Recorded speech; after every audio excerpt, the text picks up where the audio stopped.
A Parent's Advent Prayer. Dear God, I now stop what I'm doing, what I'm thinking, what I'm scrambling to plan, and hustling to finish so that I can be here. Be here in the safety and warmth of your love, this love that holds me fast and keeps me centered.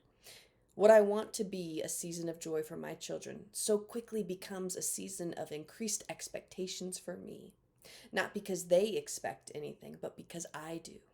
It's the pressure I put on myself to make things perfect and memorable and happy and special. But you came to me amidst darkness and stars, reminding me how darkness and light are most beautiful together. And in that holy, mysterious, and messy night, you redefined perfection, promising me that leaning into the mystery and laying down in loving awe compose the most faithful response. You tell me the best gift I can give my children that this Christmas is to look with love into their eyes, to pause throughout the day, to pray over them, to envelop them with arms of fierce grace when I feel most angry or annoyed, to sit in wonder for a moment or many moments and marvel at all that shaped our family this year, to give thanks and allow tears to fall and dreams to rise, to take my pilgrim band by their hands and walk together deep into the heart of Bethlehem, shining bright within our souls. This will be more than enough because you've made a manger in which my heart will rest and find your heartbeat becoming mine. Amen. This is a prayer offered in this book, Ash and Starlight, by Arian Braithwaite Lynn. And I wanted to start with this.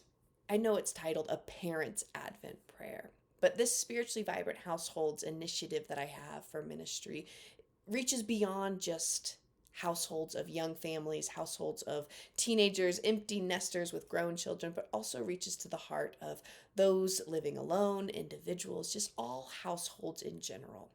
This initiative is intended to be one about how we can become spiritually vibrant human beings, vibrant members of society, the vibrant members of our communities, by the way that we view our rhythms and our rituals, and the way that we name our daily routines as sacred, the way that we take holy pauses throughout our everyday lives to recognize that the Spirit envelops our everyday living, not just on Sunday mornings and not just at a church event, but all throughout our everyday lives. And for the past few months, I've been specifically talking about this book that I've been reading by Marianne McKibben Dana. It's Sabbath in the Suburbs. What I love about her is she is serving as a pastor, she's got young children, and she talks about this overlooked, underutilized spiritual practice and discipline of Sabbath. And specifically, Sabbath in the Suburbs is the catchy title because there's this suburban culture of busy and go and hustle and bustle. And her challenge that she does is her and her family take an entire year of practicing Sabbath.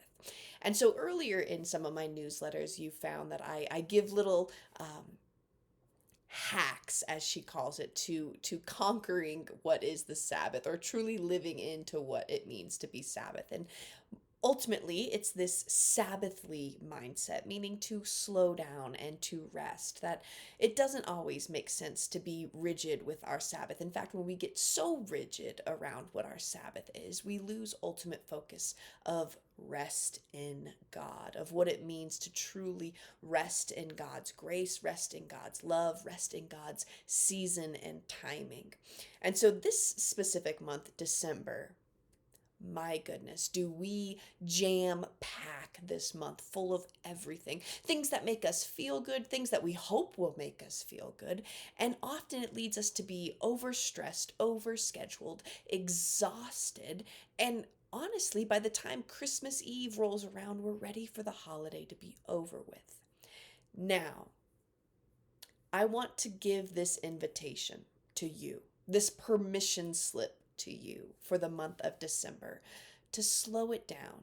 I know we talked about slowing down in November, but take a moment, look at your entire December calendar. Acknowledge events that you must attend or that you've already committed to. And maybe acknowledge events that don't need to happen right now or aren't necessary for this time, but maybe that you'd like to do eventually. For instance, there's an event happening all through the winter time that my family wants to attend, and I said, "Oh, how fun would it be to do it around Christmas time?" But then looking at our calendar, it makes absolutely no sense to jam that event into December. I tried a few times and then I thought to myself, this event runs through the end of January. I don't need to jam pack. I don't need to make December so magical that it actually loses the magic of the season. So, what this Sabbath month is all about is recognizing what you've committed to, recognize the traditions in your family, the traditions that happen in your kids' lives, in your lives, and take a moment, acknowledge all of them, and name them as sacred and carve out space around that to make it even more magical and sacred. For instance, if you have an event that you're going to, maybe you added a little bit extra by just uh, taking a moment before going out the door to the event, pausing, naming that this is going to be magical. This is going to be holy. Now, I say that knowing that I fight toddlers to get shoes on and out the door. I fight kids to get coats on and bundled up and make sure we have the right present and make sure that we have the right side dish and the right dessert. And it becomes so overwhelming. But Sabbath is about slowing down. What I love about what Dana did with the month of December is she said there really are no rules with Sabbath in December because the reality of Sabbath in December is that it's hard. And that if we force it too much, we will find ourselves not feeling restful at all. That instead, it's about slowing the pace. That yes, you do have to run more errands in the month of December. So, how can you slow your pace? And how can you name those errands as sacred or be more observant? So maybe it's a quick trip to FedEx or to Trader Joe's, and instead of rushing through those errands, you take time to be in those errands. Maybe you make yourself a cup of tea or cup of coffee before you head out for those errands. Maybe you listen to some Christmas music or find some stillness in your drive, talking with your family in the car or calling a loved one on your drive. Maybe it's standing in line and observing, tucking your phone away for that period of time, but observing around you, taking those extra moments to browse the aisles that you don't typically look at and wonder about the spices and cuisine that could be made with different dishes this holiday season. Slow the pace. The errands will remain, the events will remain, your calendar will feel full. But how do you embody this slowness?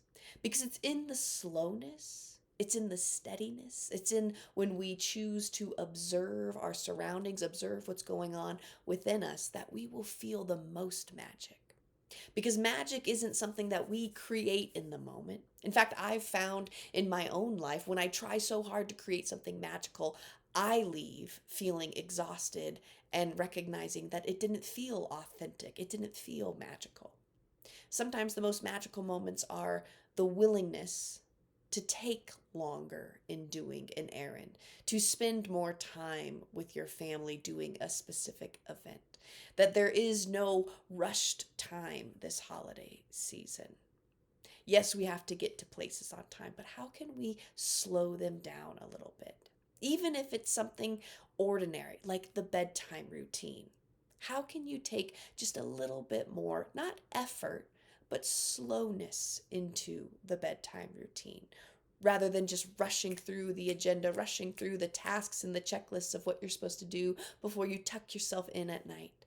Maybe it's slowing down. Maybe it's observing, calming your nervous system, calming your breath, calming yourself to stillness before bedtime.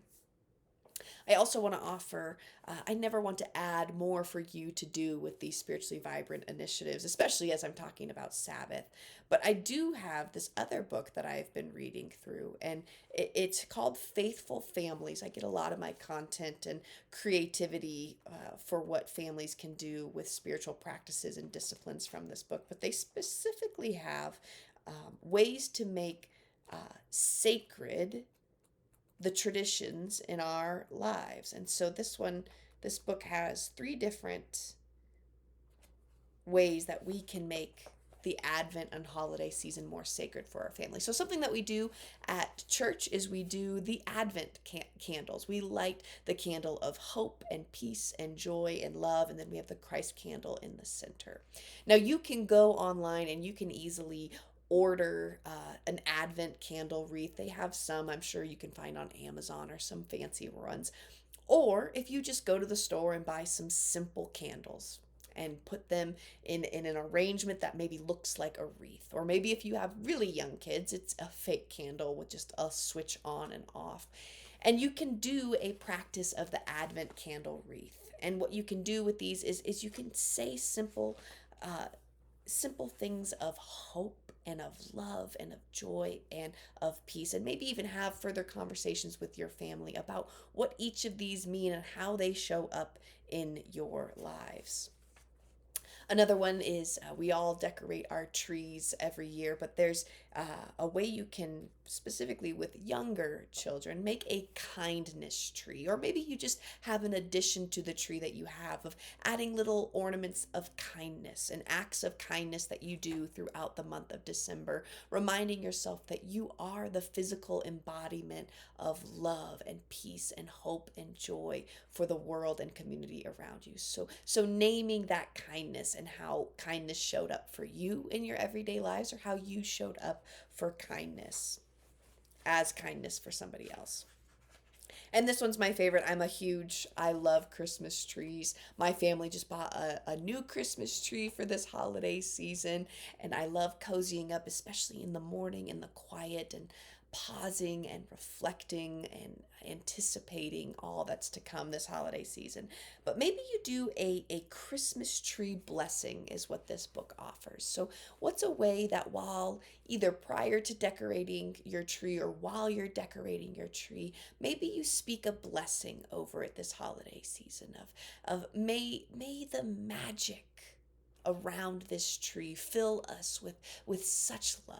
May we be reminded of God's love for us in the ways that we show up for love in each other around this Christmas tree and through all the holiday season. And give yourself permission. You don't have to do any of those things. But those are just simple ways that you can enhance the sacred and enhance the holy of this holiday season. But the truth is, all the secular events that you're going to go through to this holiday season, whether it's pictures with Santa or magic of light shows or displays or whatever it is that you're going to go to and attend with your family this year, the holiness is in the willingness to slow down. Give yourself and your family permission to fully absorb and soak in the holiday season rather than just rushing through and getting everything done and making sure you check and do all the things. Be in all of the events this holiday season. Be present, because when we are present, our spirits are most at rest. And Christmas morning, take an extra pause of Sabbath. Acknowledge the reality that you can be still. You can rest in the holiday season with the people that you love most around you.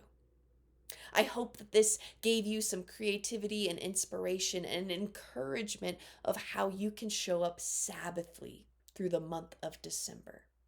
Not necessarily changing anything that you're doing, but changing the way that you show up as yourself, fully present for the moment. I wish you a happy holiday season. I wish you the merriest of Christmas. God bless each and every one of you, and I hope you find moments of stillness and peace.